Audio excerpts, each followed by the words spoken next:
Good evening, folks. It's Diamond with the Oppenheimer Ranch Project and Magnetic Reversal News, bringing you a magnetic excursion update Tuesday, February 11th, around 9:30 p.m. Mountain Time 2025. A square-shaped formation found on Mars and a parade of storms across the U.S. Keep calm. It's boom time. Chi-town weather, winter storm forecast to dump 3 to 6 inches of snow across the area Wednesday as a winter storm brings snow and sub-zero temperatures to Colorado. A winter storm warning in Maryland with snow and a wintry mix beginning today, and parts of the D.C. region topping 5 inches of snow with flakes still rapidly falling. Here's what it looked like at 7 p.m. this evening on the East Coast. Heavy snow from Cincinnati across to the Delmarva, including Washington, D.C. And Delaware is the big winter chicken dinner on this southern storm. A little bit of snow for New York City and Philly as well, as a second storm right up the tomorrow brings snow to the northern tier, and the rain and ice in this second storm erases all the snow from the first storm. How do you like them apples? And with this February flurry of activity across the U.S. with the global warming goodness, the Northeast powder skiing has been epic, and the party continues. Take a look at this. J-Peak, total snowfall in the last 7 days, 42 inches. Holy macaroni. And that's not all. Killington, Vermont, total snow in the last week, 20 inches there. Sunday River, Maine, it's insane, 20 inches over the last 7 days. Smuggler's Notch in Vermont, 22 plus inches. It's cinches. That means killer skiing. Gore Mountain, my favorite mountain in all of New York, boogieing the bumps on the north face there. The Hula-Boo, my favorite run, 21 inches in the last week. What a tweak. And the list goes on as the powder skiing party continues in the Northeast. Shut up, Al. Get in your hole. Al Gore says they don't ski anymore. And here's the full forecast. Winter storm to continue impacting the mid-Atlantic states tonight with a potent winter storm in the central U.S. Heavy rain and severe thunderstorms in the southern U.S. Wednesday. A winter storm will continue to impact the mid-Atlantic through tonight with areas of heavy snow, sleet, and freezing rain. It's insane. A winter storm will begin to impact the Central Plains Wednesday, bringing heavy snow from Kansas through much of the lower Michigan. This system will also produce a wintry mix of sleet and freezing rain from central Oklahoma through Missouri and into Ohio. Say it ain't so, but it is. Extreme cold warnings up for the northern tier states, especially Idaho, Montana, North Dakota. Holy macaroni. And winter storm watches and warnings for over a dozen states in the central eastern U.S. and the western U.S. as major storm after storm will pummel the U.S. Let's take a look at the models. The first map we'll look at is the total accumulated precipitation, and that is showing that flooding potential. That's my biggest worry in the next 7 days. North central Tennessee, as well as parts of East Kentucky, and the last place they need it, western North Carolina. We could be seeing some flooding situations with creeks and rivers, flash flooding, and dangerous flooding conditions in these areas. And that is through Monday of next week. So, what a tweak there. Let's take a look at the MLS precipitation plus frozen, and we'll see how these two storms are going to run through. Currently, heavy snow falling through the Baltimore area, south of Baltimore, especially Washington, D.C., and south of there. That will continue for the next 3 to 6 hours, and it will dissipate rapidly by morning. That will be offshore. A second storm will be building right behind it and will take its place Wednesday night into Thursday as it moves east. And this rain is going to erase all that big snow down there in an instant. So we could be seeing some flooding potential down there due to the rapid melt off of that 6 to 10 inches in some areas of snow. An atmospheric river, the biggest of the season, will start to make its way on land in the west here Thursday. And by Thursday night into Friday morning, that will be dropping down all the way into Southern California, where we could see some mudslides and dangerous debris flows. The most rain there in almost a year for some regions, as heavy Sierra cement piles up on the Sierra Crest, and the Four Corners were getting pummeled again. Jesus, holy macaroni this weekend. Let's take a look at how all that snow is going to pile up, and it's going to pile up in a big way for the Four Corners region where we are. Take a look at this. We have some areas showing a foot or more, a little slice, and I think that's going to happen through the Delmarva there and south of D.C. and Baltimore. A little slice of a foot of snow will be on the ground by morning. In a huge area across the U.S. in that second storm receiving snow for the first time, like Iowa, parts of Nebraska, and other regions. As that storm moves up into Canada, that atmospheric river hits the west, where it's going to dump over 4 feet of snow to the southern Sierras, which is good news for the ski resorts there, and then bury us here over the weekend. Holy macaroni in the Four Corners region. Look at these totals where we are. It's looking like 12, maybe 14, 16 inches in the lowlands. And if we move the predictive models through, it's looking like a February to remember. Maybe a late February southern storm will bring some record-breaking totals to the U.S. as once again 49 out of 50 states showing snow in February. Seismic update.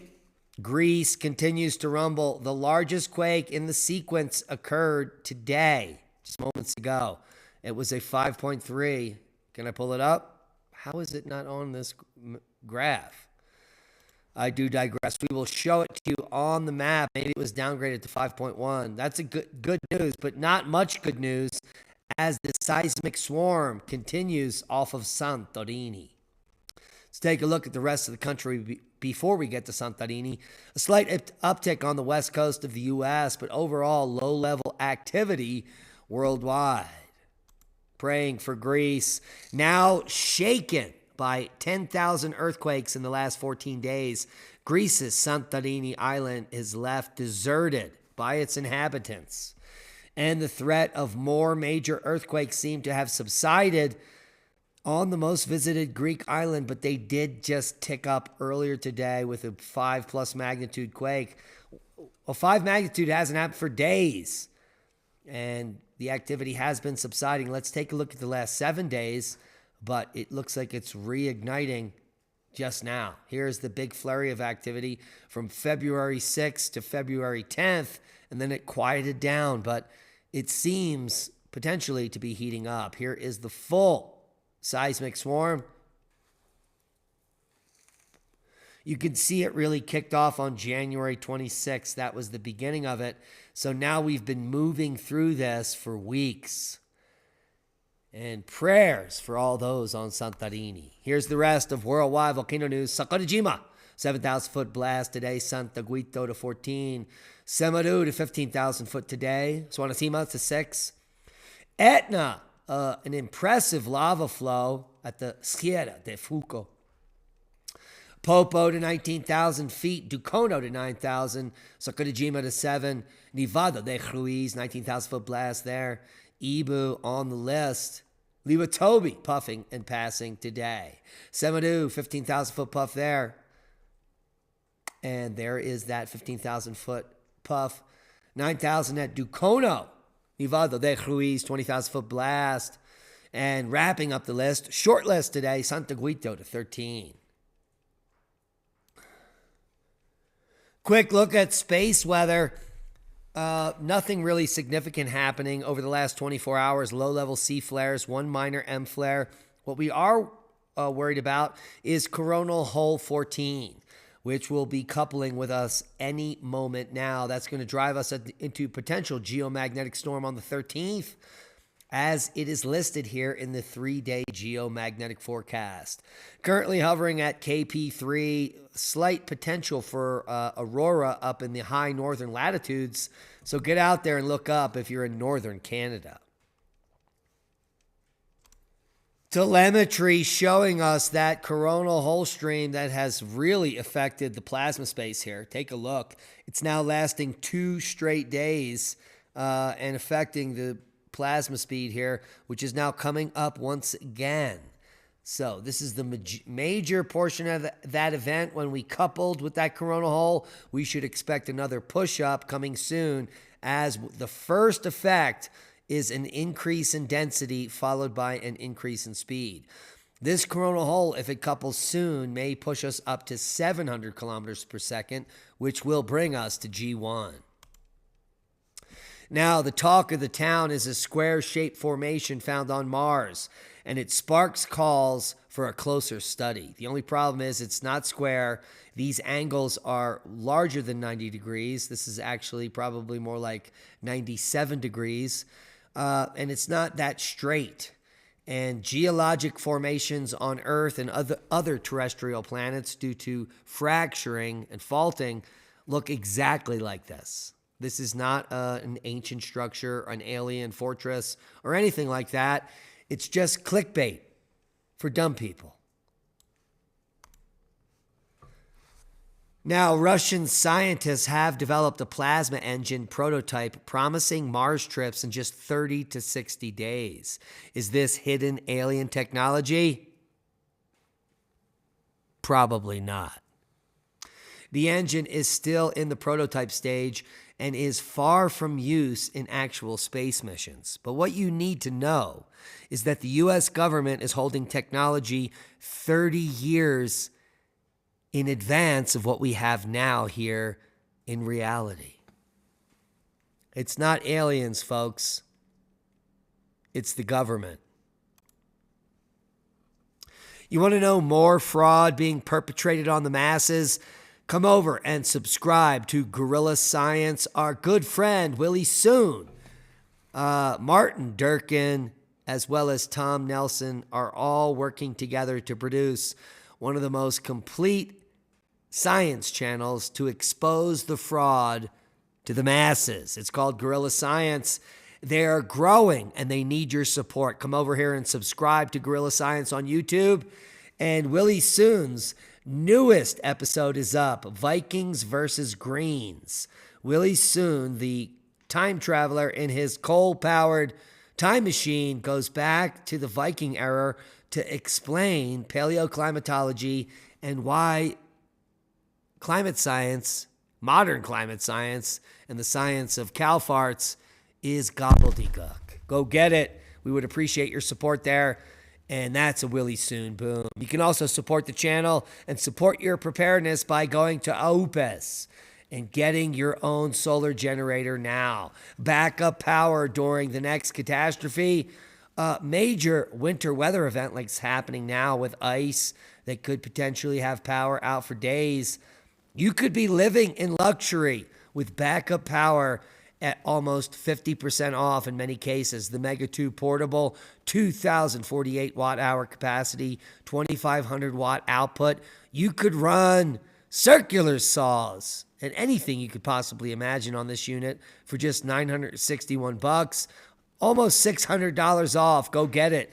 Use our links to support the channel and get the best prices available on power stations.